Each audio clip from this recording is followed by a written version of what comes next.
Good morning students, Shri Saraswat વિદ્યાલયની અંદર આપ સૌનું હાર્દિક સ્વાગત છે. હું છું કુલદીપ ટંડેલ અને આપણે ફિઝિક્સ સબ્જેક્ટનો અભ્યાસ કરી રહ્યા છીએ. તો ચેપ્ટર નંબર 7ની અંદર આગળ વધીએ, એના MCQ સોલ્વ કરીએ. ચેપ્ટર 7ના MCQ સોલ્વ કરવા માટે થોડો બેઝિક ટોપિક તમને ખ્યાલ હોવા જોઈએ કે જ્યારે તમે પરિપથમાં AC વોલ્ટેજ સપ્લાય કરો છો, એટલે સપ્લાય તરીકે AC વોલ્ટેજ લગાવો છો આ રીતે VM sin ઓમેગા t, અને પરિપથમાં જો અવરોધ હોય તો શું થશે? તો અવરોધ હોય તો પ્રવાહ અને વોલ્ટેજ કળામાં સમાન હશે. કળામાં સમાન હશે એનો મિનિંગ કે અહીંયા આગળ પ્રવાહનું સમીકરણ જે લખશું એ Im sin ઓમેગા t આવશે. બંનેની કળા ઓમેગા t કેવી થશે? સમાન થશે. જ્યારે પરિપથની અંદર ઇન્ડક્ટર લગાવશું ત્યારે પ્રવાહ એ વોલ્ટેજ કરતાં કળામાં π/2 જેટલો પાછળ થશે. પ્રવાહ વોલ્ટેજ કરતાં કળામાં કેવો થશે? π/2 જેટલો પાછળ હોય એટલે પ્રવાહનું સમીકરણ Im sin omega t minus π/2 આવશે. એટલે પાછળ હોય ત્યારે માઇનસ આવશે સમીકરણની અંદર, યાદ રાખજો. કેપેસિટર જોડ્યું હોય ત્યારે પ્રવાહ એ વોલ્ટેજ કરતાં કળામાં π/2 જેટલો આગળ હશે. π/2 જેટલો આગળ હશે. અને જ્યારે આગળ હોય ત્યારે પ્રવાહનું સમીકરણ Im sin omega t plus π/2 આવશે. આટલી બાબતો ખાસ ધ્યાનમાં રાખવી. ચાલો, પહેલો ક્વેશ્ચન, વ્યવહારમાં વપરાતા સ્ટેપ અપ ટ્રાન્સફોર્મરમાં આઉટપુટ પાવર ખાલી જગ્યા હોય છે. હવે પહેલું ટ્રાન્સફોર્મર માટે પહેલો ટોપિક તમારે યાદ રાખવાનો, ટ્રાન્સફોર્મર AC વોલ્ટેજ ઉપર કામ કરે. એટલે કે જ્યારે પણ તમને DC વોલ્ટેજ ઇનપુટમાં આપ્યો હોય ત્યારે આઉટપુટ મળતું નથી, એટલે કે 0 જ મળે છે. આ બાબત ખાસ ધ્યાનમાં રાખવી. MCQ માટે અગત્યનો સવાલ. એ ફક્ત ACમાં જ કામ કરે છે. ટ્રાન્સફોર્મરની અંદર જો આદર્શ ટ્રાન્સફોર્મર લીધું હોય તો આઉટપુટ પાવર અને ઇનપુટ પાવર બંને સરખા હોય. એટલે અહીંયા આગળ પાવરનો જે વ્યય થાય છે ટ્રાન્સફોર્મરની અંદર અમુક કારણોસર એ આપણે અવગણીએ છીએ. જ્યારે વાસ્તવિક એટલે કે વ્યવહારમાં વપરાતું ટ્રાન્સફોર્મર જ્યારે આપ્યું હોય ત્યારે આઉટપુટ પાવર એ ઇનપુટ કરતાં કેવો મળે છે? ઓછો મળે છે. અમુક પાવરનો વ્યય થાય છે ફ્લક્સ લીકેજની અંદર, વાઇન્ડિંગના અવરોધની અંદર, અલગ અલગ કારણોથી એ વ્યય પામે છે. બરાબર. બીજું, કોઈ પણ ટ્રાન્સફોર્મર માટે ટ્રાન્સફોર્મેશન રેશિયો, ટ્રાન્સફોર્મેશન ગુણાંક, જેને આપણે R વડે દર્શાવીશું, એનું સૂત્ર NS/NP = VS/VP, અને પ્રવાહમાં લખો તો IP/IS આવું લખાય. આદર્શ ટ્રાન્સફોર્મર હોય ત્યારે જ આ વપરાશે. આ બે સૂત્ર બધા ટ્રાન્સફોર્મર માટે. તો NS એટલે સેકન્ડરીમાં પ્રવાહ, આઉટપુટમાં મળતા આઉટપુટ સાઇડ એટલે કે સેકન્ડરી કોઇલની અંદર આંટાઓની સંખ્યા, અને આ પ્રાથમિક કોઇલની અંદર આંટાઓની સંખ્યા. આ ગૌણ ગૂંચળું અને આ પ્રાથમિક ગૂંચળું. એટલે જ્યાં તમે ઇનપુટ આપશો, અહીંયા આગળ ટ્રાન્સફોર્મરની અંદર જ્યાં તમે ઇનપુટ આપશો તે ગૂંચળાને કહેવાશે પ્રાથમિક ગૂંચળું, અને જ્યાં તમે આઉટપુટ લેશો એ ગૂંચળાને કહેવાશે ગૌણ ગૂંચળું. પ્રાથમિક ગૂંચળું અને આ ગૌણ ગૂંચળું, આ પ્રાઇમરી ને આ સેકન્ડરી. ટ્રાન્સફોર્મર બે પ્રકારના હોય છે. એક છે સ્ટેપ અપ. તો સ્ટેપ અપ ટ્રાન્સફોર્મરની અંદર ટ્રાન્સફોર્મેશન ગુણાંક >1 હોય. એટલે સ્ટેપ અપમાં શું થાય? તો આઉટપુટ વોલ્ટેજ એ ઇનપુટ કરતાં વધારે મળે. અપ એટલે વોલ્ટેજને અપ કરે, તો એના માટે આઉટપુટના આંટાની સંખ્યા એ ઇનપુટ કરતાં વધારે હશે. જ્યારે બીજું ટ્રાન્સફોર્મર આવશે સ્ટેપ ડાઉન. તો સ્ટેપ ડાઉન ટ્રાન્સફોર્મરની અંદર ટ્રાન્સફોર્મેશન ગુણાંક <1 હોય. એટલે આઉટપુટમાં મળતો પાવર એ વોલ્ટેજ એ ઇનપુટ કરતાં કેવો હોય? ઓછો હોય. એટલે આંટાની સંખ્યા એ આઉટપુટની અંદર ઓછી હોય કોના કરતાં? ઇનપુટ કરતાં. એટલે પ્રાથમિક ગૂંચળાની અંદર આંટાની સંખ્યા વધારે હોય ગૌણ કરતાં. આટલા પોઈન્ટ ટ્રાન્સફોર્મર માટે તમારે ખાસ ધ્યાનમાં રાખવાના. આનાથી તમારો દરેક ક્વેશ્ચન સોલ્વ થશે. તો વ્યવહારમાં વપરાતા ટ્રાન્સફોર્મર એટલે વાસ્તવિક ટ્રાન્સફોર્મર માટે આઉટપુટ પાવર એ હંમેશા ઇનપુટ પાવર કરતાં ઓછો હોય છે. એટલે ડી આન્સર આવશે. આ જ પ્રશ્ન જો આદર્શ ટ્રાન્સફોર્મર માટે પૂછ્યો હોત તો આઉટપુટ પાવર એ ઇનપુટ પાવર જેટલો હોય એવો આન્સર આવ્યો હોત. બરાબર. એટલે આટલી વસ્તુ કરશો તો ટ્રાન્સફોર્મરના દરેક પ્રશ્નોનો ઉકેલ તમે લખી શકશો. ટ્રાન્સફોર્મરને લગતા બીજો કોઈ ક્વેશ્ચન હોય તો એ પણ સાથે સાથે કરી દઈએ. Question number 7, step down transformer માટે કયો વિકલ્પ સાચો છે? તો સ્ટેપ ડાઉન એના માટે આઉટપુટ વોલ્ટેજ એ ઇનપુટ કરતાં ઓછા હોય એટલે ઓપ્શન આવશે કયો? પહેલો ઓપ્શન છે આઉટપુટ વોલ્ટેજ વધારે હોય, એ તો નહીં આવે. આઉટપુટ પાવર ઓછો હોય ઇનપુટ પાવર કરતાં. હવે વાસ્તવિક ટ્રાન્સફોર્મર હોય તો આઉટપુટ પાવર ઓછો હોય ઇનપુટ કરતાં. સી, પ્રાથમિક ગૂંચળામાં આંટાની સંખ્યા ગૌણ ગૂંચળાના આંટાની સંખ્યા, એ પણ સાચું નથી. અને ડી આપેલી કોઈ એક પણ નહીં. એટલે આ જો વાસ્તવિક ટ્રાન્સફોર્મર હોય તો આપણો આ જવાબ આવશે કે આઉટપુટ પાવર ઇનપુટ કરતાં ઓછો હોય. અને વોલ્ટેજ માટે કીધું હોય તો આઉટપુટ વોલ્ટેજ એ ઇનપુટ કરતાં ઓછા આવે. બરાબર, એટલે આમ જોઈએ તો બી આન્સર આવશે આ ઓપ્શનની અંદર. ટ્રાન્સફોર્મર વાસ્તવિક હશે તો, અને આદર્શ હશે તો આપેલ એક પણ નહીં, કારણ કે આદર્શ માટે તો બંને પાવર કેવા લઈશું આપણે? સમાન લઈશું. નેક્સ્ટ ટ્રાન્સફોર્મરને લગતો કોઈ ક્વેશ્ચન હોય તો એ પણ સોલ્વ કરીએ. 1 અને 7 આપણે કર્યા. 31, સ્ટેપ અપ ટ્રાન્સફોર્મરમાં પ્રાથમિક ગૂંચળામાં આંટા અને ગૌણ ગૂંચળામાં આંટા આટલા હોય તો તેમની વચ્ચેનો સંબંધ. સ્ટેપ અપ માટે પ્રાથમિકમાં આંટાની ગૌણમાં આંટાની સંખ્યા એ પ્રાથમિક કરતાં વધુ હોય એટલે NS > NP, એટલે એ આન્સર આવશે. તો આ જુઓ, બધા જ પ્રશ્નો તમે ટ્રાન્સફોર્મરના આટલા મુદ્દાઓ યાદ રાખીને કરી શકો. ખૂબ અગત્યના એક્ઝામ માટે.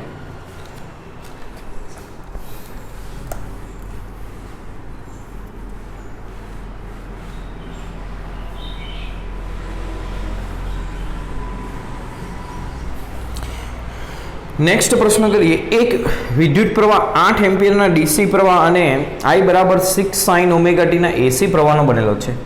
એટલે પ્રવાહ જે ખરો એ ડીસી અને એસી બંનેનો બનેલો છે, તો કુલ પ્રવાહ બંનેના સરવાળા જેટલો થશે. ડીસી પ્રવાહ છે 8 અને એસી પ્રવાહ છે 6 sin ઓમેગા ટી.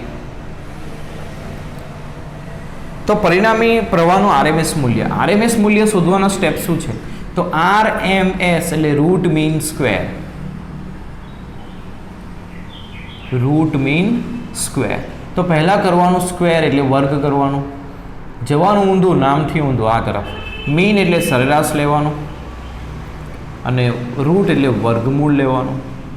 તો પહેલાં વર્ગ કરીશું તો આઈનો વર્ગ I² બરાબર 8 + 6 sin ઓમેગા ટીનો વર્ગ થશે.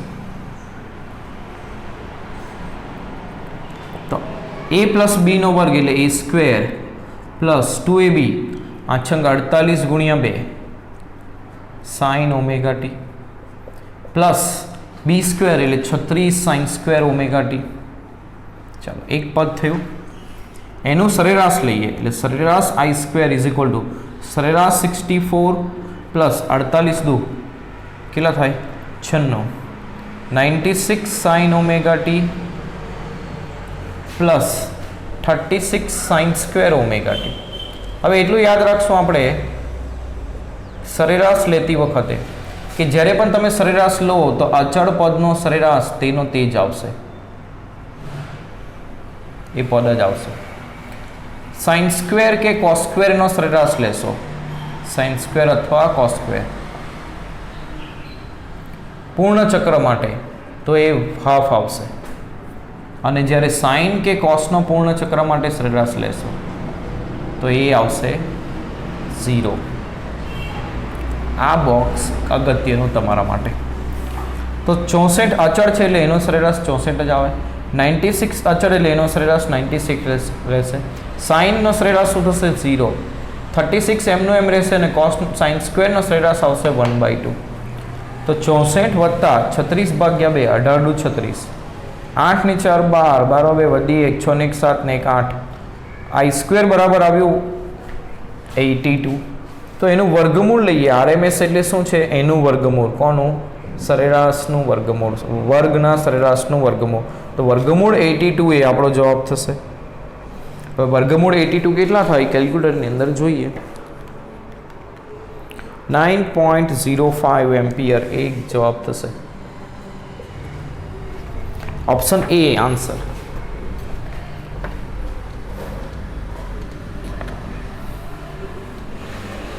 તો RMS શોધવાની આ મેથડ તમારે યાદ રાખવાની રહેશે, જેમાં સરેરાશ કોનો કેવો આવશે એ આ બોક્સ કર્યું એ પણ ખૂબ અગત્યનું. થર્ડ પ્રશ્ન કરીએ. LC ઓસિલેટર પરિપથમાં કેપેસિટરનું મૂલ્ય બમણું કરતાં આઉટપુટમાં મળતા તરંગની આવૃત્તિ ખાલી જગ્યા ગણી થશે. એલસી ઓસિલેટર માટે ટોપિક ધ્યાનમાં રાખીએ તો એક કેપેસિટરને આપણે વિદ્યુત ભરિત કર્યું છે, જેના પરનો શરૂઆતનો વિદ્યુત ભાર આપણે Q0 લખીએ. એને આપણે જોડીશું એક ઇન્ડક્ટર સાથે, તો કેપેસિટર અને ઇન્ડક્ટર વચ્ચે ઉર્જાની આપલે થતી રહેશે. ઉર્જા આમાંથી આમાં જશે, આમાંથી આમાં આવશે. તો આ પરિપથની અંદર એ વિદ્યુત ભાર અને ઉર્જાનું દોલન થાય છે, તો એના દોલનની કોણીય આવૃત્તિ એ થશે 1/√LC. અને જો સામાન્ય આવૃત્તિ લખો ન્યૂ, તો 1/2π√LC થશે. એટલે આ આવૃત્તિ એ ઇન્ડક્ટન્સ અને કેપેસિટન્સ કયું જોડ્યું છે એના ઉપર આધાર રાખશે. કોઈ પણ સમય આમાં રહેલો વિદ્યુત ભાર શોધવો હોય તો Q0 sin ωt આ સૂત્ર વડે શોધશું. અને કોઈ પણ સમય ઇન્ડક્ટરમાંથી વહેતો પ્રવાહ I શોધવો હોય તો dq/dt આનું વિકલન કરશું, એટલે Q0 ઓમેગા cos ωt આ થશે. હવે અહીંયા માઇનસ આવશે, કેમ? તો કે આમાં વિદ્યુતભાર ઘટશે અને આમાં પ્રવાહ વધશે, એટલે અહીંયા sin ωt નું વિકલન માઇનસ cos ωt થશે, પણ માઇનસ માઇનસ પ્લસ થશે. એટલે આ બે સમીકરણો આપણે યાદ રાખશું. અને એટલી વસ્તુ યાદ રાખશું કે શરૂઆતમાં ઉર્જા જેની અંદર સંગ્રહ પામી હતી, શરૂઆતમાં ઉર્જા કેપેસિટરમાં હતી, કેટલી હતી? Q02/2C. અને કોઈ પણ સમયે t સમયે ઉર્જા એ કેપેસિટર અને ઇન્ડક્ટર બંનેની ઉર્જાના સરવાળા જેટલી હશે, કારણ કે બંનેમાં આમાં વિદ્યુતભાર હશે અમુક, અને આમાં અમુક પ્રવાહ વહેતો હશે. તો t સમય ધારો કે વિદ્યુતભાર q હોય તો Q²/2C થશે એમાં રહેલી ઉર્જા, અને આમાં વહેતો પ્રવાહ જો I હોય તો ½ Li² થશે આની ઉર્જા. પરંતુ એટલું યાદ રાખશું કે આ પરિપથને આપણે આદર્શ પરિપથ તરીકે લઈએ છીએ, એટલે શરૂઆતની ઉર્જા જેટલી જ ઉર્જા એ કોઈ પણ સમય હશે, એટલે કુલ ઉર્જા પરિપથની t સમય જે છે એ શરૂઆત જેટલી જ હશે. આ કન્સેપ્ટનો ઉપયોગ ઘણી જગ્યા ઉપર થશે. અહીં આગળ એક મિસ્ટેક આપણે કરી છે, આ સૂત્રની અંદર cos આવશે, કારણ કે શરૂઆતમાં વિદ્યુતભાર Q0 હતા, પછી ઘટ્યા, એટલે મહત્તમથી શરૂઆત થાય તો ફંક્શન cos આવશે, અને આ ફંક્શન થઈ જશે sin. હવે આપણો જે પ્રશ્ન છે એ આપણે જોઈએ. એલસી ઓસિલેટર પરિપથમાં કેપેસિટરનું મૂલ્ય બમણું કરતાં આઉટપુટમાં મળતા તરંગની આવૃત્તિ શું થશે? તો આવૃત્તિ એ કેપેસિટન્સના વર્ગમૂળના વ્યસ્ત પ્રમાણમાં છે. તો ω2/ω1 કરીએ તો વર્ગમૂળ C1/C2 થશે. હવે C2 આપણે કેટલું કર્યું છે? તો કેપેસિટન્સનું મૂલ્ય બમણું કર્યું છે 2C1, એટલે 1/√2 થશે. એટલે ω2/ω1 બરાબર 1/√2, તો ω2 બરાબર થશે ω1/√2. એટલે આવૃત્તિ એ 1/√2 ગણી થશે, એટલે એ આન્સર આવશે.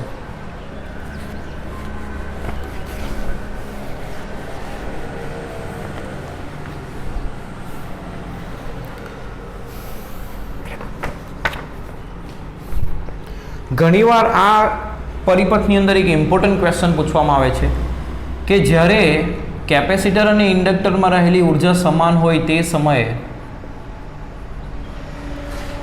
કેપેસિટર પરનો વિદ્યુતભાર કેટલો હશે, આવું પૂછવામાં આવે છે. હવે બંને ઉર્જા સમાન હોય એટલે આપણે શું કરશું? તો શરૂઆતની ઉર્જા જેટલી જ t સમયે ઉર્જા હશે. શરૂઆતની ઉર્જા આવે છે Q02/2C. t સમયે ઉર્જા કેપેસિટરની પ્લસ ઇન્ડક્ટરની થશે. હવે આપણને પ્રશ્નમાં કીધું છે કે બંને ઉર્જા સમાન, એટલે આ ઇન્ડક્ટરની ઉર્જા એ પણ કેપેસિટર જેટલી લખીએ, એટલે 2UC લખાશે. t સમયે કેપેસિટર પરનો વિદ્યુતભાર ધારો કે Q હોય તો Q²/2C થશે. આ Q02/2C, 2C કેન્સલ, Q² શું થશે? Q02/2. વર્ગમૂળ લઈએ તો Q બરાબર શું થશે? Q0/√2. એટલે જ્યારે કેપેસિટર પરનો વિદ્યુતભાર Q0 શરૂઆતના વિદ્યુતભાર કરતાં √2 ગણો હશે, ત્યારે ઇન્ડક્ટર અને કેપેસિટર બંનેમાં સંગ્રહ પામેલી ઉર્જા એ સમાન હશે. આવું ઘણીવાર પૂછવામાં આવે છે. મોસ્ટ ઇમ્પોર્ટન્ટ ક્વેશ્ચન છે આ. જે પણ મને લાગશે કે આ ટોપિકની અંદરથી આવો પ્રશ્ન પૂછાઈ શકે, હું સાથે સાથે તમને બતાવતો જઈશ, ભલે પીડીએફમાં હશે કે નહીં હશે. નેક્સ્ટ પ્રશ્ન ચોથો. 100 ઓહ્મ અવરોધ ધરાવતા અને 2 હેનરી ઇન્ડક્ટન્સના શ્રેણી જોડાણવાળા પરિપથમાં, એટલે અવરોધ છે 100 ઓહ્મ અને ઇન્ડક્ટન્સ છે 2 હેનરી. આ પરિપથમાં એસી સ્ત્રોત જોડવામાં આવ્યો છે, જેની આવૃત્તિ આપી છે 25/π હર્ટ્ઝ. તો એસી પ્રવાહ પસાર કરતા વોલ્ટેજ અને પ્રવાહ વચ્ચેનો કડા તફાવત. કોઈપણ પરિપથમાં કડા તફાવત કેવી રીતે શોધશો? તો એક શોર્ટકટ મેથડ છે. પહેલાં એનો ઇમ્પિડન્સ લખવાનો. કોણ જોડાયેલા છે શ્રેણીમાં? અવરોધ અને ઇન્ડક્ટર. અવરોધ માટે આપણે લખશું R અને ઇન્ડક્ટર માટે લખશું પ્લસ જે ઓમેગા એલ. જો કેપેસિટર હોય તો માઇનસ જે બાય ઓમેગા સી લખવાનું હોય છે. બરાબર. હવે આને આપણે શંકર સમતલની અંદર દોરીશું. તો આ આપણો વાસ્તવિક ભાગ થશે અને આ આપણો કાલ્પનિક ભાગ થશે. વાસ્તવિક ભાગ જે વગરનો છે એ કેટલો છે? R. કાલ્પનિક ભાગ જે સાથે છે એ છે omega L. Plus omega L એટલે પ્લસ વાય એક્સિસ પર આવશે. આ બંનેને દર્શાવતું બિંદુ આ થાય. એટલે આ લાઈનને તમે અહીંથી જોડો તો આ થશે ઝેડનું મૂલ્ય, અને આ જે ખૂણો બને છે એ પ્રવાહ અને વોલ્ટેજ વચ્ચેનો કડા તફાવત થશે. બરાબર. હવે એક વસ્તુ અહીં ધ્યાન રાખશું કે જ્યારે તમે આવો ગ્રાફ દોરો અને આ ખૂણો એ ઉપરના પહેલા ચરણની અંદર બન્યો હોય તો સમજવાનું પ્રવાહ કડામાં પાછળ થશે, અને જો એ ખૂણો નીચે બન્યો હોય ચોથા ચરણની અંદર તો સમજવાનું પ્રવાહ કડામાં આગળ થશે. એટલે આમાં આપણને એટલું ખબર પડી કે પ્રવાહ કડામાં પાછળ છે. કેટલો પાછળ છે? તો આ ઝેડનું મૂલ્ય લખો તો શું લખાય? વર્ગમૂળમાં વાસ્તવિક ભાગનો વર્ગ એટલે આરનો વર્ગ, કાલ્પનિક ભાગનો વર્ગ એટલે ઓમેગા એલનો વર્ગ. બરાબર. તો અહીંયા કળા શોધવા માટે શું કરશો તમે? તો તમને આરનું મૂલ્ય ખબર છે એટલે આ પાસેની બાજુ તમને ખબર છે, અને આ કર્ણ ખબર છે ઝેડ. બરાબર. અથવા તો તમને ઓમેગા એલ અને આર ખબર હોય તો એ પણ તમે શોધી શકો ડાયરેક્ટ પણ. તો અહીંયા આગળ તમે આ મૂલ્ય છે ઓમેગા એલ અને આ મૂલ્ય છે આર. તો સામેની બાજુ અને પાસેની બાજુ બંને ખબર હોય તો tan phi લખી શકો આ ત્રિકોણની અંદર. tan phi બરાબર સામેની બાજુ ભાગ્યા પાસેની બાજુ. ઓમેગા એલ એટલે 2 pi nu L divide by R. તો 2 પાઈ ન્યુ બરાબર કેટલું છે? 25 બાય પાઈ, અને ઇન્ડક્ટન્સ કેટલું છે? 2 હેનરી ડિવાઇડ બાય અવરોધ કેટલો છે? 100. તો 2 પાઈ કેન્સલ, 2 દુ 4, 25 ચોગુ 100, 100 ભાગ્યા 100 કેન્સલ 1. tan phi ક્યારે આવે? જ્યારે phi બરાબર કેટલા હોય? 45 ડિગ્રી. એટલે પ્રવાહ એ વોલ્ટેજ કરતા કડામાં π/4 જેટલો પાછળ છે. આ આન્સર આવશે. તો વિદ્યુત પ્રવાહ વોલ્ટેજ કરતા કડામાં π/4 જેટલો પાછળ છે. બે વચ્ચેનો કડા તફાવત એટલે કેટલો એટલું જ પૂછ્યું છે. π/4 એટલે 45 ડિગ્રી જવાબ આવશે, એટલે ડી આન્સર આવશે.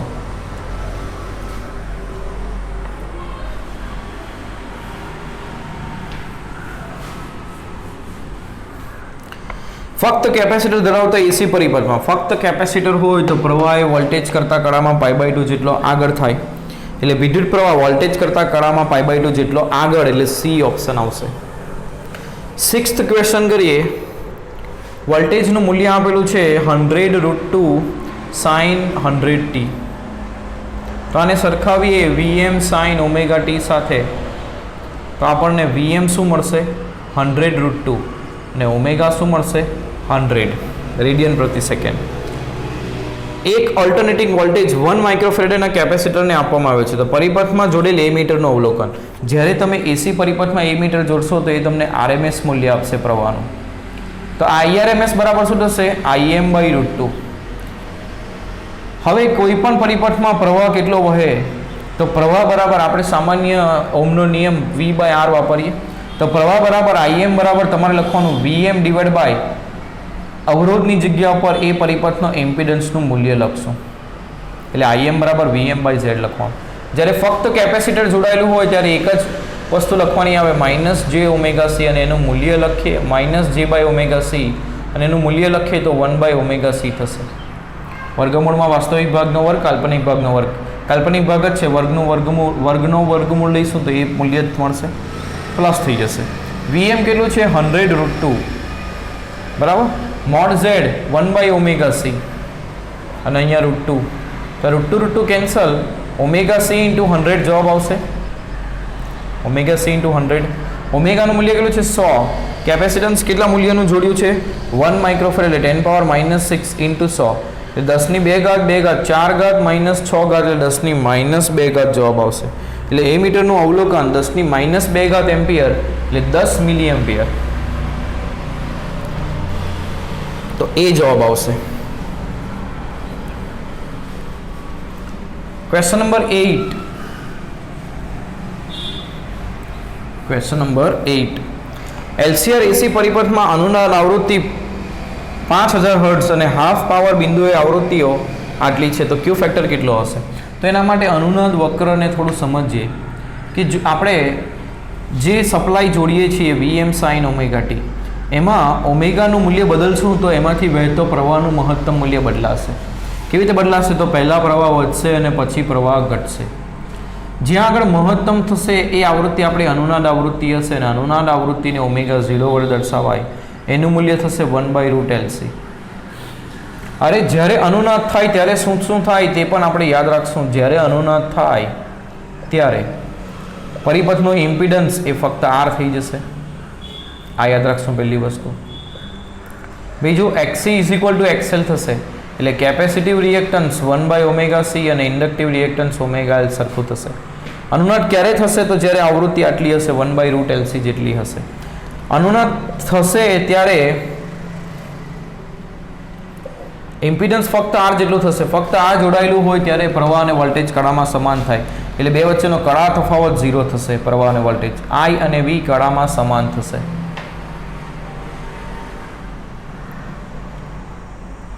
અને પરિપથમાં વહેતો પ્રવાહ મહત્તમ થશે, તો મહત્તમ પ્રવાહનું મૂલ્ય કેટલું થશે? તો Vm/Z, અને Z બરાબર શું છે? R, એટલે આટલો પ્રવાહ વહેશે. એટલે જ્યારે આવૃત્તિ આટલી હશે ત્યારે વહેતો પ્રવાહ એ પ્રવાહનું મહત્તમ મૂલ્ય જેટલો હશે ને તે કેટલું હશે? Vm/R આટલું હશે. આટલા પોઈન્ટ આપણે અનુનાદ માટે યાદ રાખવાના રહેશે.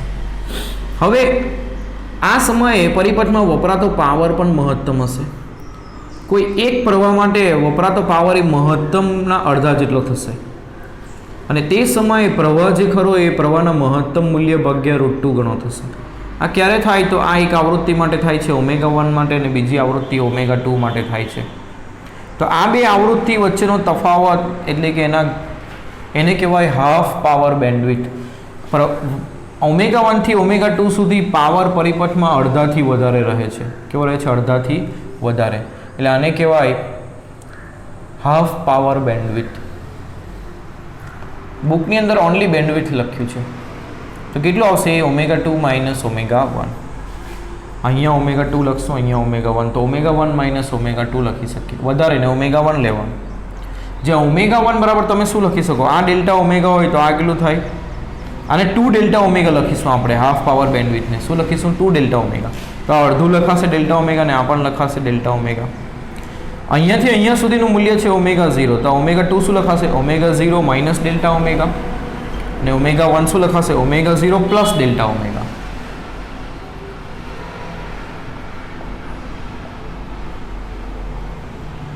બરાબર, આટલી વસ્તુ આપણે ધ્યાન રાખશું. હવે આ વક્ર જેટલો તીક્ષ્ણ એટલો પરિપથ સારો. તો પરિપથ કેટલો સારો એની ક્વોલિટી ફેક્ટર એવું પણ કહેવાશે, અથવા એને ક્યુ ફેક્ટર કહેવાશે.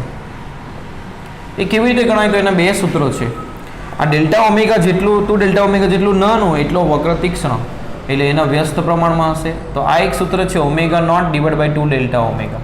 બીજું સૂત્ર છે RLC શ્રેણી પરિપથ માટે આ જે ક્યુ ફેક્ટર છે એનું મૂલ્ય આવે છે 1/R√L/C. તો આટલા ટોપિકના મુદ્દાઓ તમારે ધ્યાનમાં રાખવાના. હવે આપણો જે પ્રશ્ન છે એ શું છે? તો એલસીઆર પરિપથ માટે અનુનાદ આવૃત્તિ ω0 ની જગ્યા પર ν0 આપી છે. કેટલી છે? 5000 હર્ટ્ઝ. અને હાફ પાવર બિંદુએ આવૃત્તિ જે વધારે છે એને ν1 લઈએ 5050, અને ઓછી છે ને ν2 લઈએ 4950. તો બેનો તફાવત ν1 - ν2 કેટલું થશે? 5050 - 4950, એટલે 100 હર્ટ્ઝ થશે. તો શું પૂછ્યું છે? ક્યુ ફેક્ટર. ક્યુ ફેક્ટર ω0/2 ડેલ્ટા ω0 થી અપાય. ઓમેગાને 2πf નાખો તો આને ν0 / 2 ડેલ્ટા ન્યુ લખાય. આ 2 ડેલ્ટા ન્યુ આપણે ગણ્યું છે. આ શું છે એકચ્યુઅલમાં? 2 ડેલ્ટા ન્યુ.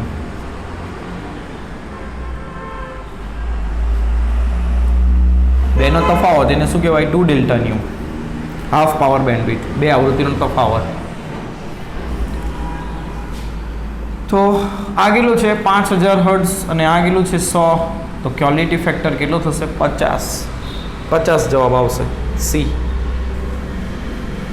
યાદ રાખજો 2 ડેલ્ટા ઓમેગા બરાબર ω1 - ω2 છે. ડેલ્ટા ઓમેગા બરાબર નથી. તો અનુનાદ માટે આટલા પોઈન્ટ ખૂબ જ અગત્યના. નેક્સ્ટ પ્રશ્ન કરીએ 9મો. એક એસી એલસીઆર શ્રેણી પરિપથ માટે અનુનાદી આવૃત્તિ માટે નીચેનો કયો વિકલ્પ ખોટો છે? પહેલું, અવરોધનું મૂલ્ય શૂન્ય હોય. ના. એલ અને સી ને લીધે મળતા રિએક્ટન્સનું મૂલ્ય સમાન હોય તો એક્સી અને એક્સએલ સમાન થાય, એટલે આ સાચું છે. કયો વિકલ્પ ખોટો છે પૂછ્યું છે. એલ ને લીધે કળા તફાવત સી ને લીધે મળતા કળા તફાવતની વિરુદ્ધ હોય તો હા, કારણ કે બંને વચ્ચેનો કળા તફાવત 0 એટલે બંનેનો કળા એ પરસ્પર વિરુદ્ધ દિશામાં હશે. ઇમ્પિડન્સ માત્ર વાસ્તવિક ભાગ દર્શાવશે. ઇમ્પિડન્સ બરાબર આર આવે, આમાં જે વાળું પદ નથી એટલે ખાલી વાસ્તવિક ભાગ દર્શાવે, એટલે એ પણ સાચું. એટલે પહેલું શું થશે? ખોટું થશે. બાકીના બધા સાચા. 10મો પ્રશ્ન. 100 ઓહ્મ અવરોધ અને √3 ઇન્ડક્ટન્સના શ્રેણી જોડાણવાળા પરિપથમાંથી આટલી આવૃત્તિનો એસી પ્રવાહ પસાર કરતા વોલ્ટેજ અને પ્રવાહ વચ્ચેનો કળા તફાવત. હા, ઓલરેડી આપણે ગણી ગયા. ક્વેશ્ચન નંબર 4 એના જેવો જ છે, તો એ તમે ગણી શકશો.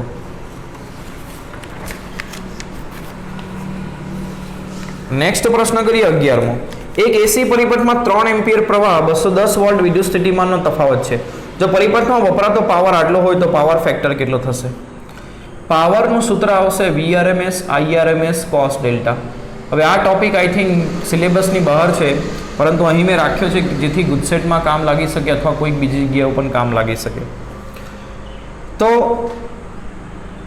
એસી પરિપથમાં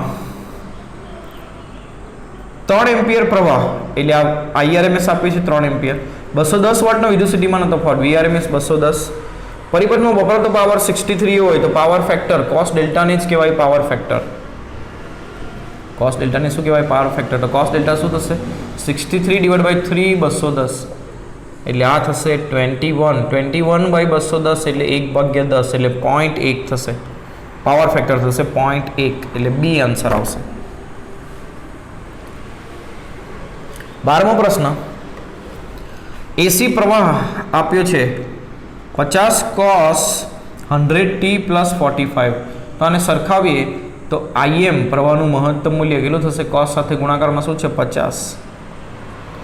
તો પ્રવાહનું RMS મૂલ્ય તો IRMS બરાબર શું થાય? IM/√2. તો 50/√2. તો આને 25 × √2 લખી શકીએ. ભાગ્યા √2 એટલે 25 √2 જવાબ થશે. એટલે બી આન્સર. 13મો પ્રશ્ન. 3 મિલીહેનરી ઇન્ડક્ટન્સ અને 4 ઓહ્મ અવરોધ ધરાવતા એલસી શ્રેણી પરિપથને એસી પરિપથને આટલો વોલ્ટેજ લાગુ પાડતા પરિપથમાં મળતા પ્રવાહનું મહત્તમ મૂલ્ય કેટલું થશે? તો વોલ્ટેજ આપ્યો છે VM cos 1000t. તો આના પરથી VM બરાબર કેટલું છે? 5. VM બરાબર 5 છે. તો પ્રવાહનું મૂલ્ય મહત્તમ મૂલ્ય શું થાય? VM/Z. પરિપથમાં કોણ છે? ઇન્ડક્ટર અને અવરોધ. તો ઇન્ડક્ટર અને અવરોધ જોડાયેલા, તો અવરોધ માટે R બાય શ્રેણીમાં જોડાયેલા છે એટલે બેના ઇમ્પિડન્સનો સરવાળો થશે અને ઇન્ડક્ટન્સ માટે આવશે JXL એ JωL. તો એનું ઇમ્પિડન્સનું મૂલ્ય શું થશે? વર્ગમૂળ R² + ωL². તો આ Z ની જગ્યા પર મૂકશું આપણે વર્ગમૂળ R² + ωL². હવે VM નું મૂલ્ય છે 5, તો વર્ગમૂળ R² અવરોધ કેટલો આપ્યો છે? 4 ઓહ્મ, 4 નો વર્ગ 16. ઓમેગા આ છે ઓમેગા 1000 10³ ઘાત. L ઇન્ડક્ટન્સ કેટલું છે? 3 મિલીહેનરી, 3 × 10³ એનો વર્ગ. તો આ શું થશે? 5/16 + 10³ - 3 એટલે કેન્સલ. 3 નો વર્ગ 9. તો 25 વર્ગમૂળ 25 એટલે 5, 5/5 એટલે 1 એટલે 1 એમ્પિયર એ એના પ્રવાહનું મહત્તમ મૂલ્ય થશે. મહત્તમ મૂલ્ય જ પૂછ્યું છે એટલે 1 એમ્પિયર આન્સર આવશે. નેક્સ્ટ પ્રશ્ન કરીએ. LCR એસી શ્રેણી પરિપથ માટે RLC ના મૂલ્ય આપે છે. તો Q ફેક્ટર 1/R√L/C સૂત્ર વડે ગણાય. તો 1/10√L 9 હેનરી અને C 100 માઇક્રો એટલે 10⁻⁴ ઘાત. 9 નો વર્ગમૂળ 3, 10⁻⁴ નો વર્ગમૂળ -2, આ -1 ઘાત બનશે, ઉપર જશે એટલે +1 ઘાત એટલે 30 જવાબ આવશે. એટલે ડી આન્સર. LCR શ્રેણી પરિપથમાં Q ફેક્ટરનું મૂલ્ય પહેલું લગાડેલી એસી વોલ્ટેજની આવૃત્તિ પર આધાર રાખે. આવૃત્તિ પર આધારિત નથી. LRC ત્રણેયના મૂલ્ય પર આધાર રાખે, બી સાચું છે. માત્ર L અને C મૂલ્ય પર આધાર રાખે નહીં, પાવર ફેક્ટર પર આધાર રાખે ન પણ રાખે, એ પણ નહીં, એટલે બી આન્સર આવશે. LRC ત્રણેયના મૂલ્ય પર આધાર રાખે છે. 16મો પ્રશ્ન, એસી પ્રવાહનું મૂલ્ય આપેલ છે તો RMS નું મૂલ્ય. આ આપણે ગણી ગયા, એ જ પ્રકારનો પ્રશ્ન છે 12મા ક્વેશ્ચન જેવો, એટલે તમે આ ગણી શકશો. LCR શ્રેણી પરિપથમાં એસી પ્રાપ્તિ સ્થાનની કોણીય આવૃત્તિ ઘટાડતા કેપેસિટિવ રિએક્ટન્સ થશે 1/ωc અને ઇન્ડક્ટિવ રિએક્ટન્સ થશે ωL. તો તમે ઓમેગા ઘટાડો છો, ઓમેગા ઘટાડો, છેદ ઘટે એટલે અંશનું મૂલ્ય વધે, એટલે જવાબનું મૂલ્ય વધે, એટલે કેપેસિટિવ રિએક્ટન્સ વધે અને ઇન્ડક્ટિવ રિએક્ટન્સ ઓમેગા ઘટાડો એટલે ઇન્ડક્ટિવ રિએક્ટન્સ ઘટે, એટલે વધે ઘટે જવાબ આવશે.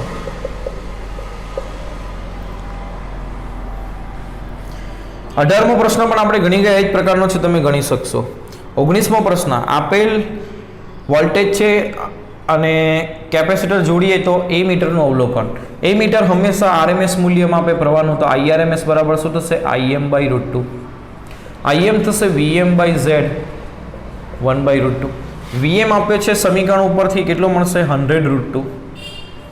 Z પરિબળમાં ફક્ત કેપેસિટર હોય તો Z નું મૂલ્ય થાય 1/ωc. √2 કેન્સલ, ωc × 100 આન્સર આવશે. ઓમેગા પરિપથમાં આપ્યો છે 100, સમીકરણ ઉપરથી જુઓ sin 100t લખ્યું છે.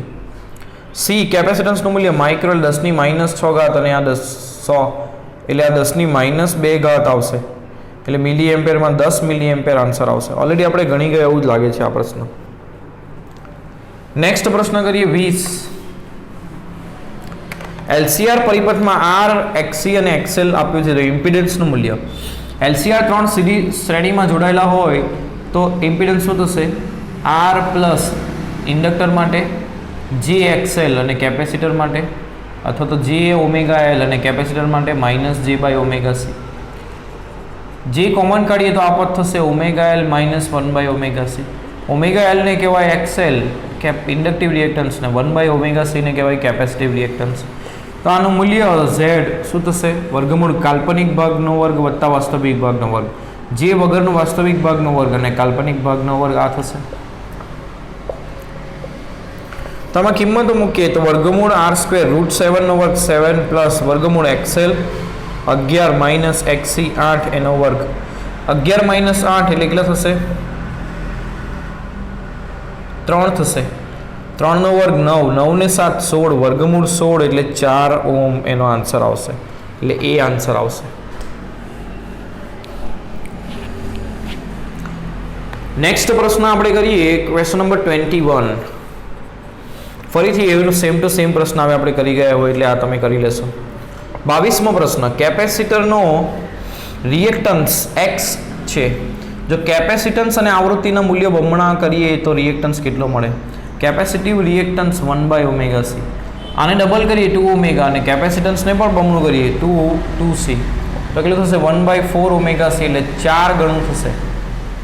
નવું કેપેસિટન્સ આ નવું રિએક્ટન્સ એ કેટલા ગણું થશે? ભાગ્યા 4 ગણું. 1/ωc ને કહેવાય કેપેસિટિવ રિએક્ટન્સ, તો 1/4 ગણું થશે. X/4 આન્સર આવશે. C question, C answer. 23મું, વોલ્ટેજનું સૂત્ર આપ્યું છે તો વોલ્ટેજનું RMS મૂલ્ય. ચાલો પહેલું એનો વર્ગ કરીશું RMS ગણવા માટે. તો 8 sin ωt plus 6 sin 2ωt નો વર્ગ. ચાલો 8 નો વર્ગ 64 sin² ωt. 8 છંગ 48 દુ 96 sin ωt sin 2ωt. 6 નો વર્ગ 36 sin² 2ωt. વર્ગ કર્યું. સરેરાશ લઈએ. સરેરાશ લેવા માટે અહીં આગળ બે પદ આપ્યા છે sin તો એને આપણે 2SS લખીએ તો 48 ગુણ્યા 2 sin 2ωt sin ωt આ રીતે લખી શકીએ. તો 2SS થશે એટલે એનું સૂત્ર વાપરવું પડશે 2SS નું. 2SS એટલે થાય C - C.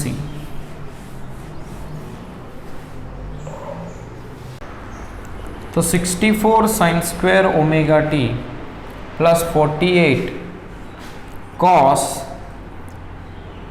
Alpha minus beta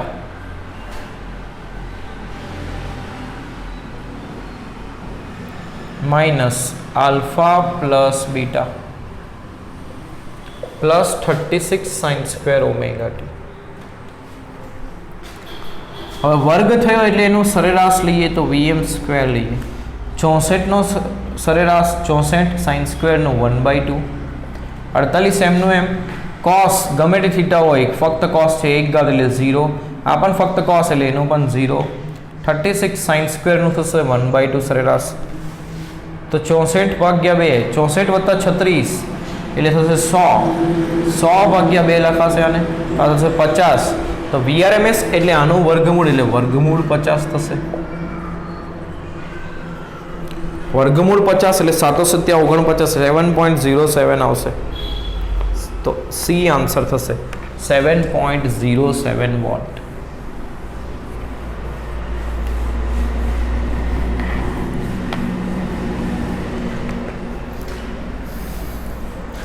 $220 વોલ્ટના AC supply LC શ્રેણી સર્કિટને લાગુ પાડતા એલ અને સી જોડાયેલા છે, એલ અને આર જોડાયેલા છે. એલઆર શ્રેણી પરિપથને લાગુ પાડતા કેટલો વોલ્ટેજ લાગુ પાડ્યો છે આપણે? 220 વોલ્ટ. બે છેડા વચ્ચેનું વિદ્યુત સ્થિતિમાન ઇન્ડક્ટરના બે છેડા વચ્ચે એટલે VL આપણને આપ્યું છે કેટલું? 176 હોય તો અવરોધના બે છેડા વચ્ચેનો VR કેટલો થશે? હવે ટોટલ વોલ્ટેજ બરાબર બે વોલ્ટેજના સદિશ સરવાળા જેટલો થાય. તો સદિશ સરવાળો ફેઝર ડાયાગ્રામથી કરવો. શ્રેણી પરિપથ છે એટલે પહેલાં દોરવાનું પ્રવાહ સદિશ. હવે વોલ્ટેજ સદિશ દોરીએ તો આર VR એ પ્રવાહમાં અવરોધ માટે વોલ્ટેજ એ પ્રવાહ સાથે કળામાં સમાન હોય એટલે આ રેખા ઉપર જ આપણે VR દોરીશું. ઇન્ડક્ટર માટે વાત કરીએ તો આપણે સેન્ટેન્સ આવું યાદ રાખ્યું, ઇન્ડક્ટર માટે I કળામાં પાછળ હોય. જો I કળામાં પાછળ હોય તો વોલ્ટેજ ક્યાં થાય? આગળ. કેટલો આગળ થાય? તો π/2 જેટલો. અને આગળ હોય એટલે ઘડિયાળની વિરુદ્ધ દિશામાં તમારે લઈ જવાનું. એટલે પ્રવાહથી ઘડિયાળની વિરુદ્ધ દિશામાં જાઓ કેટલો? π/2 એટલે અહીંયા આવશે. આ VL થશે.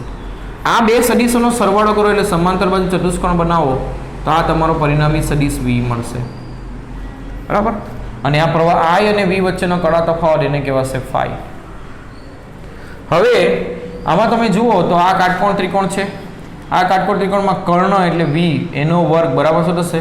વર્ગમૂળમાં આની લંબાઈ એટલે VR એટલે VR² પ્લસ આની લંબાઈ એટલે VL નો વર્ગ આ થશે. તો આના ઉપરથી V² લખીએ, કર્ણનો વર્ગ લખીએ તો VR² પ્લસ VL² થશે. આ હિન્ટ અહીં વાપરશું આપણે. તો V² બરાબર VR² પ્લસ VL². તો આપણે VR² શોધવાનું છે તો એ શું થશે? V² minus VL². V² એટલે 220 નો વર્ગ માઇનસ 176 નો વર્ગ. તો આને કરીએ 220 નો વર્ગ કરીએ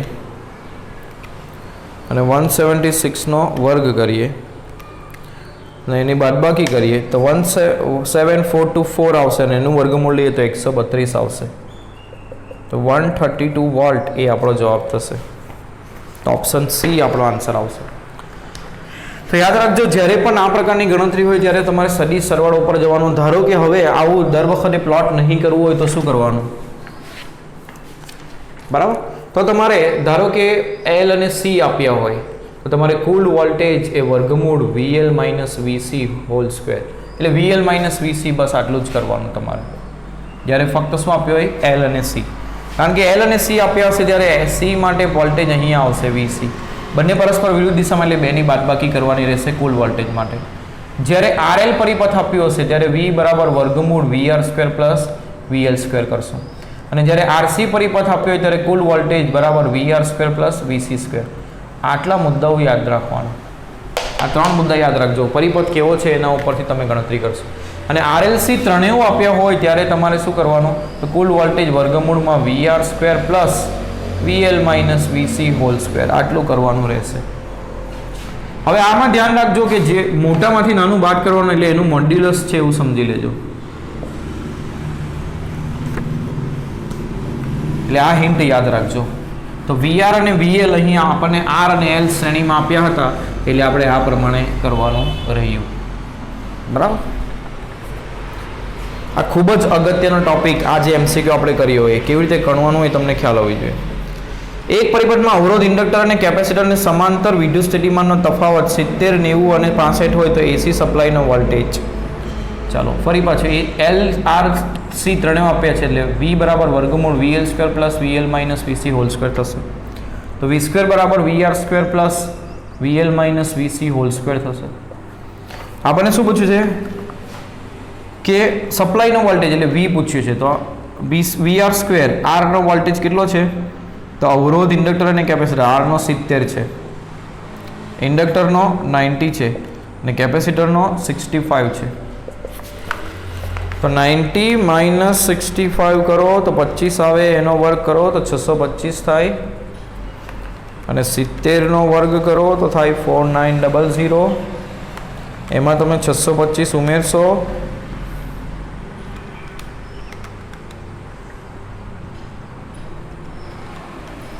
તો થશે 5525. આ વી સ્ક્વેર તો વર્ગમૂળ કાઢશો તો થશે 74.33, એટલે જવાબ થશે 74.33. આન્સર આવશે 74.3. તો 25નો ઓપ્શન ડી આન્સર. નીચેના પરિપથમાં એલસીઆર એસી શ્રેણી પરિપથમાં V1, V2 અને V3 અનુક્રમે LCR સાથે જોડેલા વોલ્ટમીટરો છે અને પરિપથમાં એ મીટર એ જોડેલ છે, તો V3 અને A નું અવલોકન ખાલી જગ્યા હશે. હવે 3 LCR શ્રેણીમાં જોડેલા છે. અહીં ધ્યાન આપો કે L અને C નો વોલ્ટેજ સમાન થાય. તો યાદ રાખજો, L નો વોલ્ટેજ છે 400 અને C નો વોલ્ટેજ પણ છે 400. તો આવું ક્યારે થાય? VL ઇક્વલ ટુ VC જ્યારે અનુનાદ થયો હોય. અનુનાદ થાય ત્યારે બધો જ વોલ્ટેજ અનુનાદ થાય એટલે આ બે સરખા થાય, આ બે સરખા થાય એટલે કુલ વોલ્ટેજ અનુનાદ સમયે કુલ વોલ્ટેજ એ આર આગળ જ જોવા મળે. એટલે જે સપ્લાયનો વોલ્ટેજ છે તમારો એ આગળ આર આગળ જોવા મળશે. એટલે સપ્લાયનો વોલ્ટેજ છે 220 વોલ્ટ, તો તે તમને ક્યાં જોવા મળશે? આર આગળ. એટલે વીઆરનું મૂલ્ય થશે 220 વોલ્ટ. એટલે પહેલો પ્રશ્નનો જવાબ આવ્યો 220 વોલ્ટ.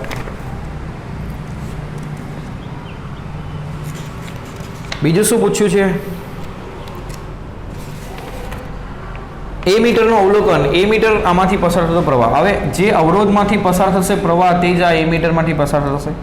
તો એ મીટરમાંથી પસાર થતો આઈઆરએમએસ પ્રવાહ શું થશે? VRMS by R.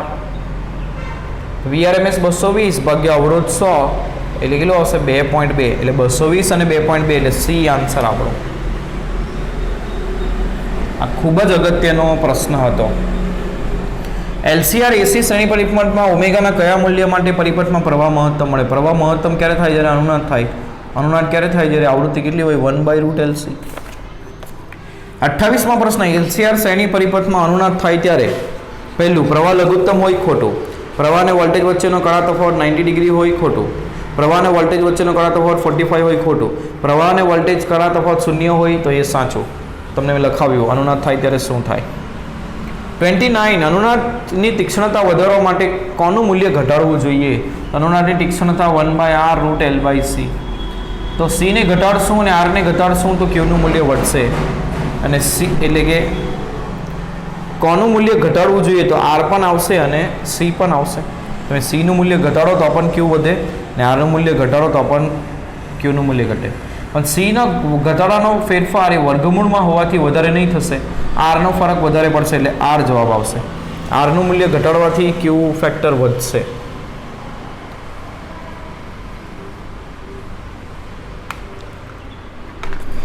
RL પરિપથ માટે એસી સપ્લાય જોડવામાં આવે છે જેનો વોલ્ટેજ આપેલો છે અને પ્રવાહ આપેલો છે. તો પરિપથમાં વપરાતો પાવર. વોલ્ટેજના સૂત્રમાં કળા 0 લખી છે અને પ્રવાહના સૂત્રમાં કળા 60 લખી છે. એટલે બે વચ્ચેનો કળા તફાવત છે 60 ડિગ્રી. તો પરિપથમાં વપરાતો પાવર બરાબર થાય VRMS IRMS cos phi. VRMS એટલે થશે VM/√2, IRMS એટલે થશે IM/√2 અને cos 60 ડિગ્રી. તો VM 220 સમીકરણમાં જુઓ, √2 √2 2, IM 4 અને cos 60 1/2, તો 2 દુ 4 કેન્સલ એટલે 220 વોટ એ આન્સર થશે. તો આ રીતે આ ચેપ્ટરના આ બધા પ્રશ્નોનો ઉકેલ આવશે. તો ધ્યાનપૂર્વક આ પ્રશ્નો તમારે કરવાના, તમને એક્ઝામમાં આ પ્રશ્નો ખૂબ જ કામ લાગશે.